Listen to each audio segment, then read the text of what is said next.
kasih. Dari ketiga bacaan kita akan merenungkan bacaan yang pertama dari kitab Yesaya pasal 64 ayat yang pertama sampai yang ke-12. Bapak Ibu Saudara-saudara, salah satu kegemaran saya dan hobi saya adalah menonton film. Dan ya banyak menonton film-film Hollywood.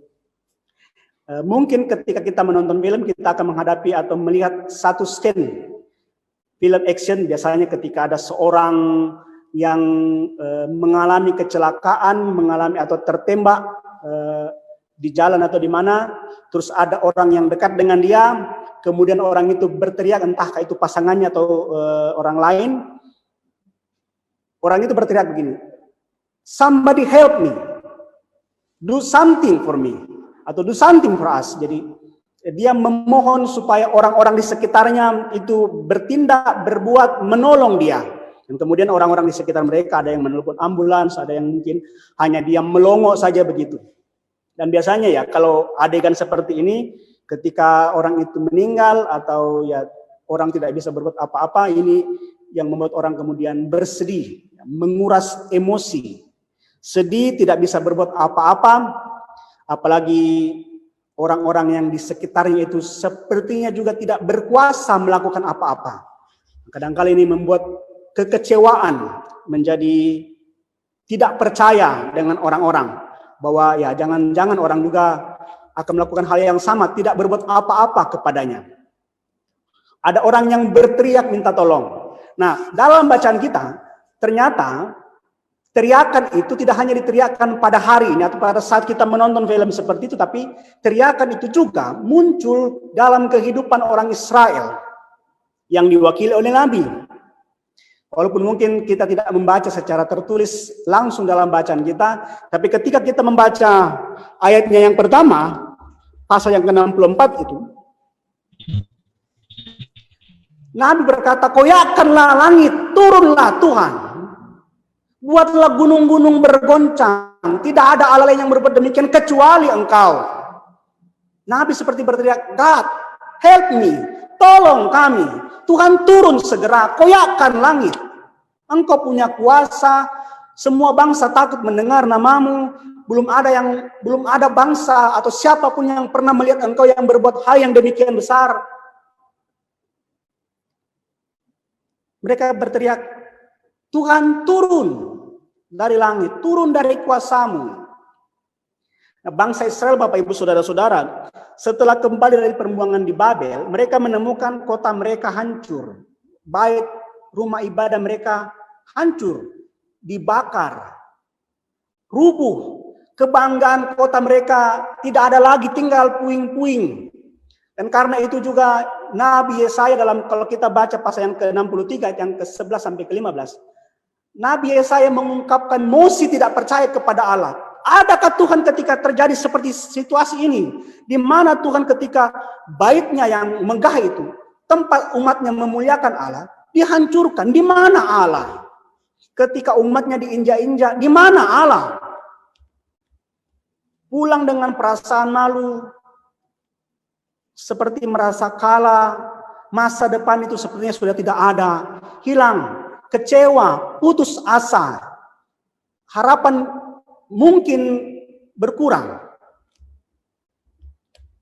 Nah, bacaan kita mengatakan begini, mengungkapkan kepada kita, jangan sampai kita kehilangan harapan, jangan sampai umat kehilangan harapan. Mengapa? Hal yang pertama, sebab tangan Tuhan akan melakukan perkara dahsyat kembali. Ayat yang pertama sampai keempat kalau kita baca bacaan kita. Jangan kehilangan harapan karena Allah akan melakukan perkara dahsyat itu lagi. Nabi berkata begini, "Pernah engkau melakukan kedahsyatan yang tidak kami sangka?"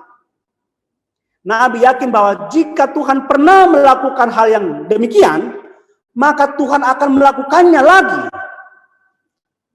kepada mereka. Hanya saja bukan dengan cara manusia, menurut kehendak manusia, tapi menurut cara dan kehendak Allah sendiri. Yang tidak pernah kita duga, yang tidak pernah orang sangka-sangka. Orang Israel dibuang di Babel 70 tahun. Apakah mereka kecewa kepada Allah?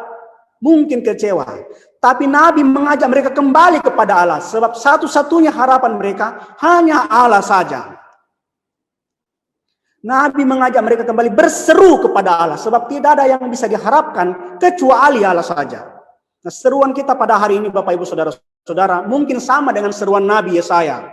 Ketika wabah ini merebak, banyak yang menjadi korban, kita berkata, Tuhan, di mana Engkau? Di mana kuasamu? Tunjukkan kuasamu. Waktu ketidakadilan terjadi, kita berseru, Tuhan tunjukkan kuasamu. Ketika gerejanya dibakar, orang-orang dibunuh, dilarang beribadah, kita berseru, Tuhan, di mana Engkau? Kenapa Engkau diam saja? Ketika kita menghadapi pergumulan berat, berobat begitu lama, sampai mungkin kita merasa tidak ada harapan lagi untuk sembuh, kita berkata, Tuhan, saya percaya kepadamu. Di mana Engkau? Kami percaya kepadamu. Mengapa Engkau tidak berbuat sesuatu? Apa untungnya kami percaya kepada Engkau, namun Engkau tidak berbuat apa-apa kepada kami? Apakah Tuhan tidak mendengar seruan kita, Bapak Ibu? Dia mendengar. Telinga Tuhan bukan kurang tajam untuk mendengar seruan kita. Tangan Tuhan bukan kurang panjang untuk menjangkau kita. Tapi dari Nabi Yesaya kita belajar, rancangan Tuhan bukanlah rancangan kita. Jalan Tuhan bukanlah jalan kita. Kalau kita membaca pasal yang ke-55 yang ke-8. Rancanganku bukanlah rancanganmu. Rancanganku adalah rancangan damai sejahtera. Tempat kerja kita mungkin mengecewakan, teman kerja kita mungkin mengecewakan, keluarga kita mungkin mengecewakan, lingkungan tempat tinggal kita mungkin mengecewakan, bahkan pemerintah pun juga mungkin mengecewakan kita. Pemimpin-pemimpin yang kita harapkan mungkin mengecewakan kita. Tapi Tuhan tidak pernah mengecewakan kita. Dia tidak akan mengecewakan umatnya. Yang perlu kita ingat dan perlu kita tahu, jangan sampai kita kehilangan harapan. Kita memasuki masa Advent yang pertama. Masa Advent yang pertama ditandai satu lilin yang menyala. Satu lilin ini mengungkapkan harapan. Jangan kita kehilangan harapan. Ada kisah 4 lilin. Lilin ini keempatnya menyala. Tapi kemudian lilin pertama mati. Lilin pertama mengatakan, zaman telah berubah. Semua orang sudah berubah. Semua orang sudah mengandalkan dirinya sendiri. Tidak lagi mengandalkan diri terang. Sehingga lama-kelamaan dia mati. Lilin kedua pun juga mengungkapkan hal yang sama. Dia mengatakan iman seperti tidak berguna lagi. Orang sudah mengandalkan pengetahuan masing-masing. Dan kemudian dia juga mati. Lilin yang ketiga adalah cinta. Sepertinya orang lagi tidak mencintai sesamanya. Orang sudah saling membenci, bahkan membunuh sesamanya. Tak lama kemudian juga dia mati. Lilin yang satu ini adalah harapan. Dia tidak mati. Dia kemudian menyalakan ketiga lilin lainnya. Sebab selama harapan masih ada, maka perubahan bisa diharapkan, iman tetap terjaga, dan cinta pun juga akan tetap ada selama harapan masih ada. Dan karena itu jangan sampai kita kehilangan harapan. Hope, akronim hope, HOPO dalam bahasa Inggris, hope, harapan, itu bisa berarti hold on, pain end. Artinya tahan, penderitaan akan berakhir. Jadi kita harus punya harapan dalam menghadapi penderitaan ini. Itu yang pertama. Yang kedua, mengapa umat Israel mengharapkan Tuhan? Mengapa umat Israel tidak kecewa kepada Tuhan? Sebab yang kedua, tangan Tuhan menyongsong kembali. Jangan sampai kita kehilangan harapan. Sebab tangan Tuhan menyongsong umatnya. Tuhan menyongsong umatnya menunjukkan suatu perjumpaan, suatu persekutuan yang dalam keakraban dengan umatnya. Menyongsong berarti juga kesigapan menyambut dengan sukacita. Allah menyongsong mereka yang berdoa kepadanya. Nah, perbuatan ini ditujukan kepada mereka yang sadar akan kebenaran dan juga melakukan kehendak Allah, ayat yang kelima. sadar akan pengaruh dosa. Orang Israel sadar akan dosa, tapi tidak pengaruhnya. Mereka terus berdosa dan berdosa kepada Allah. Dan karena itu Allah membuang mereka ke Babel. Bahkan dikatakan Allah memalingkan wajahnya dari Israel.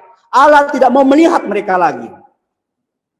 Akibat dosanya Allah membuang mereka. Allah memalingkan wajah, itu berarti tidak ingin melihat mereka. Kalau Allah tidak ingin melihat mereka, maka tidak ada pertolongan. Kalau tidak ada pertolongan, maka yang ada adalah kebinasaan. Muram. Kesuraman terjadi ketika Allah memalingkan wajah dari Israel. Dan karena itu Daud berdoa begini seperti yang kita baca tadi. Tuhan, buatlah wajahmu bersinar, supaya kami hidup.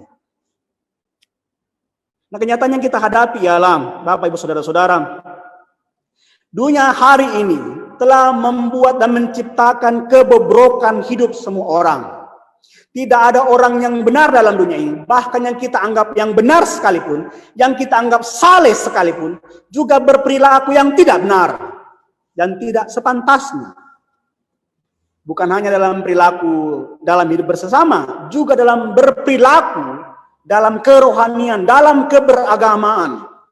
Hari ini kita memuji Tuhan, tapi setelah kita cek, coba kita cek, hari ini kita memuji Tuhan. Tapi setelah kita cek ternyata kita masih menyimpan dendam, kita masih menyimpan amarah, kita masih menyimpan ketidaksenangan kepada orang lain.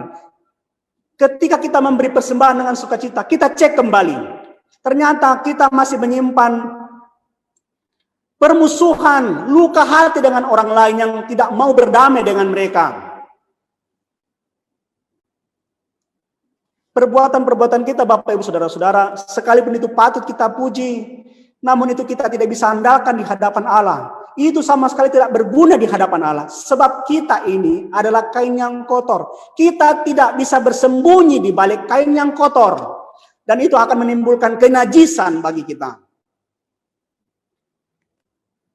Perbuatan rohani kita yang paling baik sekalipun di hadapan Allah. Setelah kita cek kembali kehidupan kita, kita ini tidak ada apa-apanya.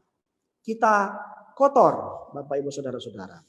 Nah, masalahnya kita tidak bisa membereskan kehidupan kita sendiri. Kita tidak bisa ke arah yang benar kalau kita tidak sadar akan konsekuensi dosa yang sudah kita lakukan.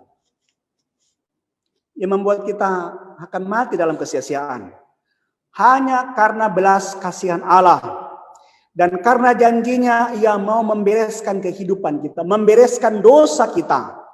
Dan karena itu pertobatan menjadi jalan masuk kita kepada anugerah Allah. Dan karena itu maukah kita datang kepada Allah? Kita hanya akan semakin najis, Bapak Ibu Saudara-saudara, kalau kita menjauh dari Allah. Selama Allah berkenan ditemui, selama Allah berkenan didekati, selama Allah berkenan atas kehidupan kita, maka datanglah. Dan dalam masa Advent yang kita rayakan pada hari ini, Allah menyambut dengan tangan terbuka, serta dengan kesadaran bahwa kita datang kepadanya dalam kenajisan kita, kita berdosa, kita berdoa kepada Allah, kita akan dilepaskan oleh dosa, oleh Allah dalam keberdosaan kita. Sebab hanya dengan jalan itu kita beroleh pemulihan. Kita harus sadar bahwa kita tidak bisa lepas dari dosa kita. Dan karena itu hanya Allah jalan satu-satunya. Bahkan saat kita masih membenci, saat kita masih mendendam, saat kita masih menyimpan amarah, saat kita merasakan keputusasaan, saat kita merasakan kecemasan, Allah datang kepada kita. Dia menawarkan kehidupan kepada kita. Dia menyongsong kita dengan sukacita. Nah, apakah kita masih mau mengeraskan hati ketika Allah datang sendiri kepada kita? Ketika kita menyambut tangan Allah, kita menyambut kehidupan yang Allah berikan kepada kita dengan penuh kesadaran dan kelemahan karena dosa kita, maka pemulihan akan terjadi. Allah akan membentuk kita kembali, bagian yang ketiga. Ayat yang ke-8 sampai ke-12. Hanya dengan merendahkan diri di hadapan Allah, dalam segala ketaatan kita dan kesadaran kita bahwa kita tidak bisa berbuat apa-apa oleh karena dosa, maka Allah akan membentuk kita kembali. Mengapa? Nabi mengingatkan begini, sebab Allah adalah Bapa kita. Tuhan yang membentuk kita, itu yang kedua. Yang ketiga, kita yang dibentuknya adalah buatan tangannya. Ayat yang ke-8 kalau kita membaca. Tuhan bukan seperti Bapa, tetapi Dia adalah Bapa itu sendiri. Walaupun Dia marah kepada kita, walaupun mungkin kita ini orang yang hina, kita ini orang yang dibuang, kita ini orang yang lemah, kita ini orang yang miskin, kita ini diinjak-injak orang, dihinakan orang, tapi Dia adalah Bapa kita yang tidak akan meninggalkan kita. Sekalipun dunia ini meninggalkan kita, sekalipun dunia ini membenci kita, mengkhianati kita, membunuh kita, Dia adalah Bapa yang tidak meninggalkan umatnya. Dia Bapa yang tetap setia. Kemarin, hari ini, dan seterusnya. Dia Bapa yang tidak akan pernah berubah. Dan tidak ada yang bisa memisahkan kita dari kasih Allah. Dan sebagai penjunan itu tukang periuk, tukang gerabah. Tuhan tahu mau mengarahkan kemana kehidupan kita. Dia tahu bagaimana Ia membentuk kita sebagai tanah liat. Dan kita ini sebagai tanah liat hanya mengikuti arahan tangannya. Jika ada dalam kehidupan kita yang kasar, maka itu akan dibersihkan. Jika ada yang berlubang dalam kehidupan kita, maka itu akan ditambal. Bahkan kita, Bapak Ibu Saudara-saudara, sebagai tanah liat harus rela dipijat-pijat, dibejat-bejat, dibuang-buang, dibanting, ditumbuk, bahkan dibakar untuk menghasilkan tembikar periuk yang berharga, yang tahan. Jadi kita ini tanah liat yang dikasihi oleh Allah, tanah liat yang hina tapi dikasihi Allah. Kita ini bukan diciptakan dari tanah sengketa, karena ada yang bercerita begini, kenapa Bapak Ibu selalu marah-marah? Kenapa dia selalu menghinakan orang? Kan kita semua sama ini diciptakan dari tanah liat. Dia bilang begini, kalau orang itu selalu marah-marah, mungkin dia tidak diciptakan dari tanah liat. Dia diciptakan dari tanah sengketa. Karena selalu marah-marah dengan sesamanya. Kita ini tanah liat yang hina di hadapan Tuhan. Kita ini sedia dibentuk oleh Allah. Kita belajar memahami cara Allah membentuk kita melalui situasi kehidupan kita sampai saat ini. Mungkin itu berat, mungkin terasa menyakitkan, bahkan mungkin membuat kita menangis, merasakan keputusasaan. Tapi percayalah Bapak Ibu Saudara-saudara, Tuhan sebagai Bapa tidak akan membiarkan kita hidup dalam keputusasaan, hidup dalam kesendirian, hidup dalam menanggung beban berat sendiri. Dan juga tidak dibiarkannya kita untuk meminta pertolongan kepada yang lain selain Allah sendiri. Situasi hidup kita mungkin tidak sesuai dengan harapan kita. Tapi dengan kita percaya kepada Allah, kita akan dipulihkan. Allah sedang memurnikan kita dengan situasi yang kita hadapi sampai hari ini. Situasi pandemi, situasi ekonomi, situasi gereja-gerejanya yang sementara ini disesah. Allah sedang memurnikan kita, memurnikan iman kita, memurnikan pengharapan kita. Allah sedang bekerja, memulihkan umatnya sampai hari ini. Tuhan mengerjakan bagi kita apa yang baik dalam pikiran Allah, dalam rancangan Allah. Dia bukan Tuhan yang hanya berdiam ketika umatnya disesah.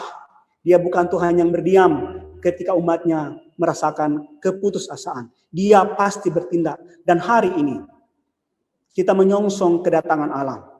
Kita menyongsong tindakan Allah berbuat yang terbaik bagi Allah untuk kita. Karena itu Bapak Ibu Saudara-saudara, serahkanlah kehidupan kita kepada Allah dalam tuntunan tangan kasih-Nya. Sebab Bapak Ibu Saudara-saudara, Allah sedang membentuk kita dan membawa kita kepada kemuliaan dengan tangannya sendiri, dalam rancangannya sendiri, dalam keputusannya sendiri, dengan caranya sendiri. Amin.